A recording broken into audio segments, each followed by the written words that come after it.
महाराष्ट्राच्या मातीसाठी धर्मासाठी लय मोठे योगदान आहे दादा शंभू राजांचं। अरे ज्या काळात मंदिरं तोडली जात होती, देव बाटवले जात होते, लपून ठेवावे लागत होते देवांना, अशा परिस्थितीमध्ये आजी देहू पासून पंढरपूरला त्या आषाढी वारी ज्ञानोबा तुकोबाचा गजर करत जाते ना, ती ज्ञानोबा तुकोबाची पंढरीची वारी आषाढी वारी जी कुणी सुरू केली असेल ना, त्या राजाचं नाव आहे छत्रपती संभाजी महाराज।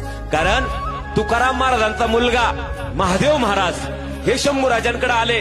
त्या तुकाराम महाराजांच्या मुलाला तुकाराम महाराजांची पालखी सोहळा सुरू करायचा होता, देहू पासून पंढरपूर पर्यंतचा।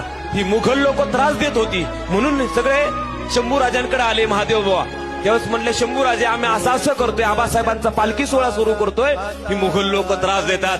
दादांनो वारकऱ्याच्या केसाला धक्का लागला, एवढे दिवसाने माझे शंभू राजे उठले ना, लागोलाग काही निवडक फौज आषाढी वारीच्या संरक्षणासाठी देहू पासून पंढरपूर पर्यंत सगळे स्वराज्याचे सैनिक मावळे वारकऱ्यांना सांभाळायला धारकरी भगवे झेंडे घेऊन तलवारी घेऊन सगळे बाजूनी कोण अडवतोय बघूच। आता संभाजी महाराजांची सेना रणांगणात उतरली, तुकाराम महाराजांची पालखी दादांनो वाजत गाजत ज्ञानोबा तुकोबाचा गजर करत देहू पासून पंढरपूर पर्यंत। एवढंच नाही, तुकाराम महाराजांच्या पालखीला लागणारा रिंगणाचा घोडा सुद्धा दरवर्षी माझ्या शंभू राजांच्या स्वराज्यातून यायचा दादांनो।